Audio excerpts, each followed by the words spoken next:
ছোট করে একটা ভিডিও বানানোর জন্য আপনাদের সামনে আসলাম। একটা জিনিস না বলে পারছি না, সেটা হলো পিনাকি ভট্টাচার্য। তার ভিডিও আমি আগে এত নিয়মিত দেখতাম না যতটা নিয়মিত এখন এই গেল ৩-৪ মাস ধরে দেখি। ধরেন 2টা ভিডিও দেখতে পারি নাই বা 3টা ভিডিও দেখতে পারি নাই, 1 সপ্তাহ পরে যা 3টা ভিডিও একসাথে দেখে নিচ্ছি। এইভাবে দেখি আমি গেল কয়েক মাস ধরে। আমি তার এত ফ্যান কখনো ছিলাম না যতটা ফ্যান এই মুহূর্তে। তো কেন দেখি, এখন ধরেন আওয়ামী লীগ সরকার ক্ষমতায় ছিল, তখন হিন্দুরা যখন ব্যাপক সুযোগ সুবিধা নিত, পিনাকি ভট্টাচার্য দেশ ছাড়ল। তারপরে ফ্রান্সে আসার পরে ধারাবাহিকভাবে এই পুরো আওয়ামী লীগের সময়টা সে আওয়ামী লীগের বিরুদ্ধে কথা বলেছে, ভারতের বিরুদ্ধে কথা বলেছে, ভারতের পণ্য বয়কটের পক্ষে কাজ করেছে। এরপরে ক্ষমতা থেকে গেল, যাওয়ার পরে ইউনূস আসলো। ইউনূস আসার পরে কিন্তু আমাদের অনেক সুযোগ ছিল সরকারের সাথে মিলেমিশে, পদে টদেও বসা যাইতো, বসে তারপরে আমরা ধান্দাবাজি করতে পারতাম। অনেক লোকজন সেই ধান্দাবাজিতে শুরু করেছেন, অনেক ছাত্র নেতারাও এই ধান্দাবাজি করেছেন। আজকে যারা এই যে মার খেলেন, এই ব্যক্তিরা কয়দিন আগে ইনারা হাদি যখন মারা গেল তারপর পর বলেছিলাম যে বিপ্লবের যেটুক বাকি আছে হাদির লাশ কবরে যাওয়ার আগে সেটা করতে হবে। ওনারা তখন প্রথম আলো ডেইলি স্টারের অফিসে যায় সুশীল সাজলেন। এই যে জাবেরকে গুলি করা হয়েছে, তিনি ওই হাদির জানাজার সময় বক্তব্য দিয়েছেন, এটাকে কেন্দ্র করে যেন কোনো ধরনের মব সৃষ্টি করার না করা হয়, মব বানানোর চেষ্টা করেছেন। এইটারে ভাই, বাংলাদেশে এই ইন্ডিয়ার আপনার শাখা অফিস হলো গিয়ে প্রথম আলো ডেইলি স্টার। এই প্রথম আলো ডেইলি স্টারের বিরুদ্ধে কাজ করা মানে মব সৃষ্টি করা না। 32 নম্বরে বসে বাকশাল তৈরি করা হয়েছে, 32 নম্বরে বসে পরিকল্পনা করা হয়েছে মানুষকে না খাইয়ে মারার। দুর্ভিক্ষে 27 লাখ মানুষকে হত্যা করা হয়েছে, 15,000 জাসদের নেতাকর্মীকে হত্যা করা হয়েছে এই 32 নম্বরে বসে পরিকল্পনায়। সো এটা হচ্ছে একটা অভিশপ্ত বাড়ি। এই বাড়িটার জন্য অনেকেই দেখায়, মায়া মমতা দেখায়, তারপরে আপনার মব সৃষ্টিকারী বানানোর চেষ্টা করেছেন। তারা আজকে রাস্তায় নেমেছেন। ভাই, আপনি 1.5 মাস পরে কি মনে করে রাস্তায় নামলেন? আমার তো মনে হয় যে এই এখন নতুন করে যে নেমে এসছেন, কোনো না কোনো জায়গা থেকে ফান্ড দেওয়া হয়েছে। নির্বাচনের 3 দিন আগে আপনি কিসের বিচার চাইতে আসছেন? এখন 7 দিন নাই এই সরকার ক্ষমতায়, তাদের কাছে আপনি বিচারের জন্য এখন এসে নামলেন। এটার পিছনে একটা উদ্দেশ্য আছে। আমি সরকারের কাছ থেকে, পুলিশের কাছ থেকে যেটা শুনেছি, আওয়ামী লীগের লোকজন তাদেরকে টাকা পয়সা দিয়েছে, এখানে কিছু নেতাকে দিয়ে তারপর তাদেরকে বসাইছে এখানে গ্যাঞ্জাম করার জন্য। তো এখন আপনি কিসের বিচার? হঠাৎ করে এসে বিচার চাচ্ছেন? হাদির বিচার এই দেশে হবে না, হাদির খুনিও হবে না। আমি জানি না, যদি নাকি সামনে নির্বাচনী সরকারের পরের সরকার কে আসে সেটার উপরে একটা ক্ষীণ আশা আছে। এই মুহূর্তে আর এটারে নিয়ে কোনো কথাবার্তা বলে লাভ নেই।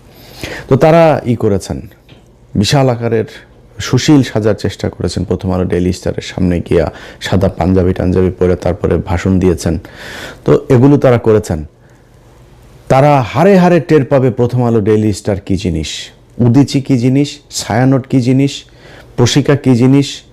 ওই উত্তরাতে একটা স্কুল আছে ডিপিএস, এই ডিপিএস এই টাইপের কিছু স্কুল, ইন্দিরা কালচারাল সেন্টার, এরকম কিছু জিনিস আছে উত্তরার। এই ডিপিএস দিল্লি আপনার পাবলিক স্কুল, এই স্কুলের ভেতরে যাদের সন্তানরা পড়ে, কোনো মুসলমান এই স্কুলে পড়তে দিয়েন না। এটা পুরো একটা রয়ের আড্ডাখানা। সেখানে ওইখানকার যেসব শিক্ষকরা আছে, এই শিক্ষকদের অনেকের বাড়িতে আপনার করা হয়, কি বলে, বৈঠক হয়।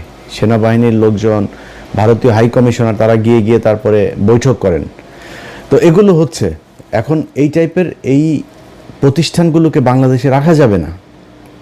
এগুলোকে রেখে বাংলাদেশের স্বাধীনতা, সার্বভৌমত্ব আপনি টিকায় রাখবেন, এটা খুব কষ্টকর হবে। যেই কারণে এগুলোর বিরুদ্ধে ব্যবস্থা নিতে হবে। আমরা 1.5 বছর অপেক্ষা করেছি।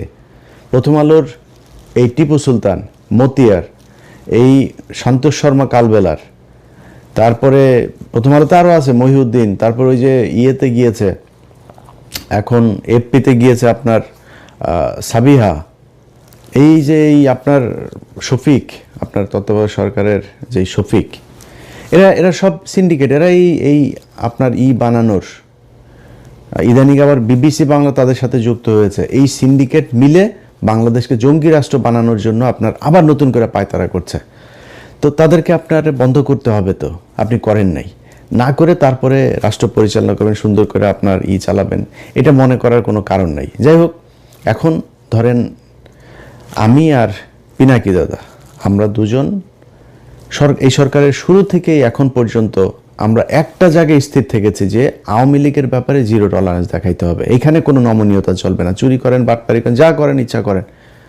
ওমা, হত্যা মামলার আসামিরা উপদেষ্টাদের সাথে যায় বৈঠক করে। তো আমি আমার এই জার্নিতে আমি পিনাকি দাদাকে সব সময় পাশে পেয়েছি। তিনি এই মুহূর্তে আমি মানে খুবই হতাশা নিয়ে আপনার মানে চুপচাপ বসে আছি, অনেক কিছু দেখেও না দেখার ভান করে অনেকে অনেক কিছু পাঠায়, ভাই আমি এটা নিয়ে আর এত মাথা ব্যথা কিছু, মন চাইলে একটু কথাবার্তা বলি, ওই কথা বলি। তো এগুলির বাইরে নতুন করে আর খুব বেশি কিছুতে যাইতে চাইতেছি না। কিন্তু যেই কাজটা আমার করতে হইতো, আমার পুরো কাজ দাদা করে ফেলছেন। সো যেই কারণে যারা দাদার ভিডিও দেখেন, আমার সাবস্ক্রাইবার যারা আছেন, দুইটা মানে আমাদের তো কমন আপনার ওনার আমার ইউটিউবে সাবস্ক্রাইবারও প্রায় সমান সমান। সো ওনার ভিডিও যারা দেখেন, আমার ভিডিও তারা দেখেন, আমার ভিডিও যারা দেখেন, ওনার ভিডিও তারা দেখেন। আমার সাবস্ক্রাইবার যা আছে সবাইরে বললাম আপনারা ওইখানে চলে যান, ওইখানে গিয়ে দাদার ভিডিও দেখেন। দাদার কথাবার্তা যেটা, ওইটা মনে করবেন আমার ভাষা। উনি আমি যা বলতে চাই, আমার কথাগুলি উনি কেমন যেন বলে দেয়। আমি গত 3-4 মাসে বিচার কারণে বিগ ফ্যান হয়ে গিয়েছি তার। মানে আমার অনেক কথা আছে, যে কথাগুলি একদম হুবহু সেই কথাগুলো তার মুখ দিয়ে বের হচ্ছে। তো এই যে ভিডিওগুলো করছেন, এই ভিডিওগুলো করার কারণে তার বিরুদ্ধে এখন নতুন করে তাকে জামাতের আমির টামির, ধরেন আজ থেকে 6 মাস 1 বছর পরে আমারও অনেকের সাথে কথা হইলে তারপরে তারা বলতো যে ভাই উনি তো হিন্দু মানুষ, ওনার ব্যাপারে একটু সন্দেহ হয়। তো আমি বলতাম যে ভাই দেখেন, উনি তো হিন্দু হইলেও উনি যে কাজগুলো করছেন সেই কাজগুলো তো গুরুত্বপূর্ণ। উনি যতদিন কাজ ঠিক করবেন ততদিন আমাদের ওনারে নিয়ে সন্দেহ টন্দেহ করার তো কিছু নাই। যেদিন লাইন থেকে বিচ্যুত হবে সেদিন আমরা নিজেরাই কথা বলবো, সমস্যা কি। কিন্তু এই গেল 6 মাসে আমি নিজে এইভাবে কারোর সাথে আর এটা নিয়ে এগ্রি করি নাই যে না, এই 6 মাসের ভিতরে আমার কেউ বলে ভাই আর কত একজন মানুষের জাজ করবেন, আর কত পরীক্ষা নেবেন তার। সেই 2014-15 সাল থেকে শুরু করে ধারাবাহিকভাবে সে ভারতের বিরুদ্ধে কাজ করছে এবং ভারতের বিরুদ্ধে জ্বালাময়ী বক্তব্য, ভারতকে এই করে ফেলবো সে, এইটা না, এইটুক না, খালি একদম তথ্য প্রমাণ সহ ইতিহাস ভিত্তিক। এইটা মানে আমাদের এই বাংলাদেশে বহু লোকজন আছে যারা আমাদেরকে ভিউ ব্যবসায়ী, তারপরে অনেক তুচ্ছ তাচ্ছিল্য করে কথা বলেন।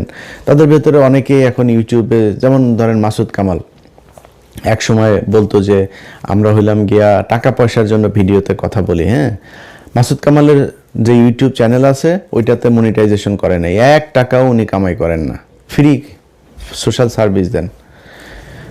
ভিডিও করার আগে মনিটাইজেশন কেমনে করা লাগে সেই হিসাব করে তারপরে শুরু করেছেন।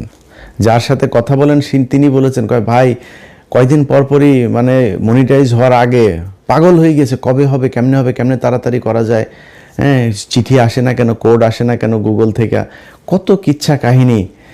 এখন তিনি টাকা খান, তার ভিডিও একটা আপনি চ্যানেলে দিয়েন, সাথে সাথে কপিরাইট খেয়ে যাবেন। আমি ইলিয়াস একমাত্র অধম ব্যক্তি যিনি আমার ভিডিও নেয় কত মানুষ চালায়, 10,000, 20,000, 50,000 টাকা কামায়, কারোর ইলিয়াস কোনোদিন কপিরাইট দেয় নাই। ধরো আমরাই হইলাম গিয়া খুব অনাহারি অভাবী, ইউটিউবের টাকা দিয়ে আমরা চালাই। এই ইউটিউবের টাকা তো খাই, আমার ইউটিউবের টাকা আমি খাবো না তো আপনি খাবেন? কিন্তু যারা এতদিন ধরে টাকার ব্যাপারে খুব দেখাইতেন, আমাদের অচ্ছুত একটা ভাব নিয়ে কথাবার্তা বলতেন, তারা আজকে টাকা খান কেন? ইউটিউবের মনিটাইজেশন অন করেছেন কেন? আপনারা চ্যানেল করার আগে মনিটাইজেশন অন করার চেষ্টা করেন। তো ওনাদের কাছে খুব খারাপ লাগে পিনাকি এখন যেগুলো বলে। তো গত 6 মাস ধরে আমার কেউ এটা বললে তারা সরাসরি বলেছে যে ভাই এটা বন্ধ করেন। পিনাকি যদি, আমি জানি না সে এখনো হিন্দু আছে কিনা, যদি সে হিন্দু হয়ে থাকে তাহলে সে জেনুইন হিন্দু, অরিজিনাল হিন্দু যদি কেউ হয়ে থাকে তাকে তিনি বহিঃশ্বরবাদ হইতে পারবে না। তো এটা হিন্দু ধর্ম অনুযায়ী আপনাকে এক ঈশ্বরবাদ হইতে হবে। তো উনি হিন্দু ধর্মের একদম যেসব বিষয়গুলো সমালোচনা করার মতো উনি নিজেই সমালোচনা করেন সেগুলো নিয়ে, এবং খুবই তথ্য প্রমাণ এভিডেন্স দিয়ে তারপরে করেন। সো ওনারে নিয়ে জাজ করা বন্ধ করেন। উনি যা বলছেন এগুলো বলার কারণে বিএনপি ওনার বিরুদ্ধে এখন উঠে পড়ে লেগেছেন যে উনি হইল গিয়া দেশদ্রোহী, উনি পাকিস্তানের প্রেসিডেন্ট, জামাতের আমির। একই কথা আমার বলে, আমি যদি একটু যে বললাম না, আমি কিছুটা সুবিধাজনক জায়গায় আছে, আর ভাল লাগে না এই দেশের বিরুদ্ধে কথা বলতে যায়। অনেক প্রভাবশালী সেনা প্রধান থেকে শুরু করে অনেক প্রভাবশালী মানুষের বিরুদ্ধে কথা বলেছে, ব্যক্তিগত শত্রু হয়েছে। লাভটা হয়েছে কি? 5 তারিখের পরে এই দেশ ঠিক হয় নাই। এই দেশ জীবনে কোনোদিন ঠিক হবে, মানে নিকট ভবিষ্যতে ঠিক হবে, এটা আমার মনে হয় না। যদি জামাত ক্ষমতায় আসে, একটা ক্ষীণ আলো মানুষের মাঝে আছে, যদি না আসে সেই ক্ষেত্রে ভবিষ্যৎ অন্ধকার। তো এখন বিএনপির লোকজন সব ওনার বিরুদ্ধে লেগেছেন যে পিনাকি হইল গিয়া দেশদ্রোহী, পিনাকি তাদের বিরুদ্ধে জামাত ইসলামের টাকা পয়সা খেয়েটে। ভাই, পিনাকি কার কাছ থেকে টাকা খেয়েছেন ওই হিসাব আপনার নেওয়ার দরকার নাই। পিনাকি যেটা বলে সেটার কাউন্টার ন্যারেটিভ আপনার কাছে আছে। আপনার পক্ষে কাজ করে বিরিয়ানির দোকান থেকে টাকা খাওয়া মাল, তারপরে নানান ধরনের ডিজিএফআইয়ের ভাতাপ্রাপ্ত লোকজন, তারপরে আছে এরকম সব ধান্দাবাজগুলো একসাথে যা মিলেছে। এখন এইসব ধান্দাবাজ আপনি 2-4 কোটিও যদি নিয়ে পাশে ভিড়ান, তো এটারে দিয়ে কি পিনাকি ইলিয়াসের কাউন্টার দেওয়া যাবে? গেল না কেন? আপনার পক্ষে কথা বলে না কেন? সেটা চিন্তা করেন। পিনাকি ইলিয়াস আপনার দলে থাকলে যারা বিরিয়ানির দোকানে টাকা খায় তাদের চাইতে উপরে থাকতে পারতো না? তো পিনাকি ইলিয়াস যায় নাই কেন আপনার দলে? সেটা চিন্তা করেন। আপনার কাছে টাকা চেয়েছিল, তো ফাঁস করে দেন। যদি টাকা চেয়ে থাকি, পিনাকিদা যদি টাকা চেয়ে থাকে, দেন দরবার করে থাকে, ফাঁস করে দেন, কোনো সমস্যা নেই। তারা টাকার জন্য চাইতেন, তারা কিছু জিনিস চেয়েছিল এই বিএনপির কাছ থেকে, বিএনপি সেটা করে নাই। সে বিএনপির কি যে আওয়ামী লীগের লোকজনকে আপনারা আনতে পারবেন না। ওনাদের এখন মিটিং মিছিলে সরাসরি ওপেনেই বলে আওয়ামী লীগ আমাদের ভাই, আওয়ামী লীগ আমাদের ভাই, ওদের মামলা, ওদের বিরুদ্ধে কোনো পুলিশ যদি হয়রানি করে থানা ঘেরাও করা হবে। এগুলো বিএনপির লোকজন বলছে সরাসরি, এগুলো আমাদের গালে জুতা মারার মতো অবস্থা। যেই কারণে তাদের পক্ষে দাঁড়াইতে পারি নাই আমরা, যে কারণে পিনাকিদা আজকে কথা বলে। এখন পিনাকিদা যেই কথাগুলো বলে ওটার আপনার কাছে কোনো জবাব আছে? আপনি ফ্যামিলি কার্ড দিবেন, সেই ফ্যামিলি কার্ড দেওয়ার জন্য মানুষের কাছ থেকে কিছু জায়গায় টাকা নেওয়া হচ্ছে, কিছু জায়গায় বলা হচ্ছে এটা এটিএম মেশিনে ঢুকাইলে নাকি টাকা কচকচ করে বের হয়ে আসবে, কিছু জায়গায় বলে পান বিড়ি চা নাস্তা যা আছে সব ফ্রি দিবে, কেউ বলে চাল ফ্রি দিবে, কেউ বলে 200 টাকার বাজার করলে 100 টাকা ফ্রি। আরে ভাই, এই কি অবস্থা? ট্রিটমেন্ট করতে গেলেও বলে সেখানে এই কার্ড ঢুকায় তারপরে ট্রিটমেন্ট ফ্রি করা যাবে। মানুষের কাছ থেকে বলে টাকা হাওলা তো করা যাবে ব্যাংক থেকে এই টাকা দেয়া। এই হয়েছে অবস্থা। ক্ষমতায় যাওয়ার আগেই একটা কার্ড নিয়ে আপনারা দুর্নীতি শুরু করেছেন, মিথ্যাচার শুরু করেছেন। ক্ষমতায় যাওয়ার পরে আপনারা কি করবেন আমরা সেটা চিন্তা করেন। এখন জামাত ইসলামের সাথে লাগতে যান, জামাত ইসলামের ক্ষমতায় যাওয়ার নাই, জামাত ইসলামের ক্ষমতায় যাওয়ার নাই, এটা সত্যি কথা, অভিজ্ঞতা নাই। আপনাদের মতো ব্যাংকের টাকা লুটপাট করার অভিজ্ঞতাও নাই, এটাও সত্যি কথা। আপনাদের মতো বিদ্যুৎ না দেওয়া তারপরে আপনারা কিমি বিক্রি করেছেন, এগুলো সত্যি কথা। আর অনেক কিছু আছে যেগুলো আপনারা করছেন। তো এই যে কাজগুলো করেছেন এটা তো জামাতের নাই। জামাত ইসলামের অভিজ্ঞতা আছে কিসের? জামাত ইসলাম তাদের সংগঠন, তাদের নিজস্ব প্রযুক্তি, নিজস্ব চিন্তা ভাবনা, নিজস্ব পলিসি দিয়ে সাউথ এশিয়ার ভেতরে শীর্ষস্থানে নিয়ে গিয়েছিল তাদের ইসলামী ব্যাংকে। তাদের প্রতিষ্ঠানে যান, কোনো গ্যাঞ্জাম আছে? তাদের প্রতিষ্ঠানে যান, কোনো লস আছে? তাদের প্রতিষ্ঠানে কোনো বিশৃঙ্খলা আছে? নাই।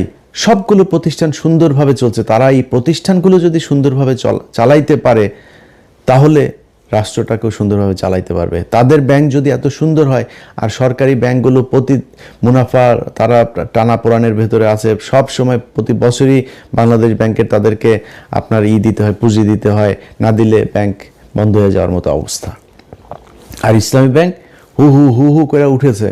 এই গেল 15 বছরে হাসিনা যখন এই ব্যাংকে নিয়েছে তখন আবার এটা লুটপাট শুরু হয়েছে, এটা নিচের দিকে অধঃপতন শুরু হয়েছে। আবার জামাত ইসলাম নিয়েছে, এখন আবার উপরের দিকে যাচ্ছে। তো তারা তো এই অভিজ্ঞতা দেখিয়েছে যে সৎ যোগ্য লোকজন দিয়ে কিভাবে তাদের প্রতিষ্ঠান পরিচালনা করা হয়, ওই লোকজন দিয়ে তারা রাষ্ট্র পরিচালনা করতে পারবে। এখন আপনি কি করতে পারবেন? আপনারা যারা চাঁদা নিয়ে বহিষ্কার হয়েছে তাদেরকে দলে এনেছেন, ঋণ খেলাপি যারা, সেই খেলাপি ঋণগ্রস্তদেরকে আপনি দলে মনোনয়ন দিয়েছেন। ভাই, বিএনপির রাজনীতি এখান থেকে বের হয়ে আসতে হবে। পিনাকি আর ইলিয়াসটা নিয়ে সারাদিন গুতাগুতি করে লাভ নাই। আপনারা নিজেদের পলিসি নিজেরা চেঞ্জ করতে হবে। যেই লোকজনকে দিয়ে আপনি টাকা পয়সা নিয়ে 5 কোটি টাকা নিয়ে আপনি মনোনয়ন দিয়েছেন, সে 50 কোটি টাকা ইনকাম করবে, এটাই স্বাভাবিক। একদম মানে জাস্ট একটু সুবিধাজনক জায়গায় থাকার জন্য বললাম। 0.1% সৎ, একদম 99.9% একদম সব অসৎ। এই বিএনপিতে সব অসৎ। এখন অসৎ মানেই আবার এখানে আবার কিছু বিষয় আছে। বিএনপিতে বিশাল একটা সংখ্যা আছে যারা এন্টি ইন্ডিয়ান। বিএনপিতে অনেক ভালো কিছু মানুষ আছে, ভালো মানুষের সংখ্যা কি সেটা আমি জানি না, কিন্তু এই সরকারি টাকা পয়সা টেন্ডার নিয়ে তারপরে আমার এই কথাটা শুনে যাদের বিএনপি যাদের খারাপ লাগলো, আমার অনেকে বিএনপির এমপি ক্যান্ডিডেট অনেকের সাথে ভালো সম্পর্ক আছে, তো ওনাদের অনেকে কষ্ট পাইতে পারেন। ভাই আমার এই ভিডিওটা পজ দিয়া চোখটা বন্ধ করে একটু চিন্তা করেন তো, যে আপনি আগে এমপি ছিলেন বা এবার এমপি হবেন, হওয়ার পরে এই যে টেন্ডার নিয়ে সরকারি টাকা 200 কোটি টাকার একটা প্রজেক্ট থেকে 30 কোটি টাকা আপনি খাবেন না? নিজের মানে আমার গালি দেওয়ার আগে নিজের বুকের মধ্যে হাত দিয়ে চোখটা বন্ধ করে একটু জিজ্ঞেস করেন খাবেন কিনা। তা এটার মানেই তো অসৎ, এটাই বুঝাইতে চেয়েছি। 99.9% তাদের এটা ব্যবসা হিসাবে নিয়েছে, যেটা এটা সিস্টেমটা এরকম। এই সিস্টেমে বাংলাদেশের রাজনীতি চালানো যাবে না, কারণ এমন একটা দল আপনাদের ঘাড়ের উপরে নিঃশ্বাস ফেলছে, যারা 1 টাকার দুর্নীতি করে না, যারা কারোর বাড়িঘর দখল করে না, যারা ঘুষ খায় না, সুদ খায় না, যারা আরেকজনের মেয়েকে দেখে ইফটিজিং করে না, যারা ওই আপনার বাড়ি করতে গেলে রড সিমেন্ট ইট দেওয়ার জন্য আপনার বাড়িতে যায় হামলা চালায় না, আপনার দোকানে গিয়ে চাঁদাবাজি করে না, সেই দলটার সাথে আপনাকে কম্পিটিশনে থাকতে হইলে আপনাকে ওইরকম কোনো একটা কিছু নিয়ে আসতে হবে। আগের পলিসি দিয়ে রাজনীতি করতে গেলে আওয়ামী লীগের সাথে নিয়ে না, আওয়ামী লীগের সাথে আরও কোনো দল যদি সাথে নেন সেগুলো নিয়েও লাভ নেই, কারণ সাধারণ মানুষ বুঝতে শিখেছে। ঘরের মধ্যে বসে একটা নারী ফোনের মধ্যে দেখছে যে একটা মেয়ে ভোট চাইতে গিয়েছে, তার পেটের মধ্যে লাথি মারা হয়েছে, আপনারা ভোট দিবে সেই ব্যক্তি? আপনি জোর করে মানুষের কাছ থেকে আপনার সামনে ধানের শীষের মিছিলে যাবে, সেই ব্যক্তি ভোটের দিন দাঁড়িপাল্লায় ভোট দিবে, আপনি জিতে যাবেন? এত স্বপ্ন দেখা উচিত না। যাই হোক, আমাদের নিয়ে সমালোচনা না করে আপনাদের উচিত হবে এই নিজেদের সংশোধন করা।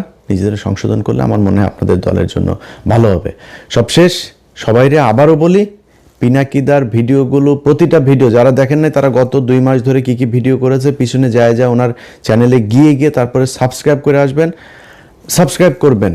যাদের মনে হয় যে যারা দেশের জন্য কাজ করে তাদের চ্যানেলে সাবস্ক্রাইব করবেন, তাদের পেজে ফলো দিয়ে রাখবেন। আশপাশের লোকজনকে নিয়ে ফোন দিয়ে তারপরে দাদার চ্যানেলে বলবেন যে এই ফোনটা দেন, ওর চ্যানেলে ইউটিউবে ঢুইকা দাদার চ্যানেলটা খুঁজে বের করে সাবস্ক্রাইব করাই দিবেন।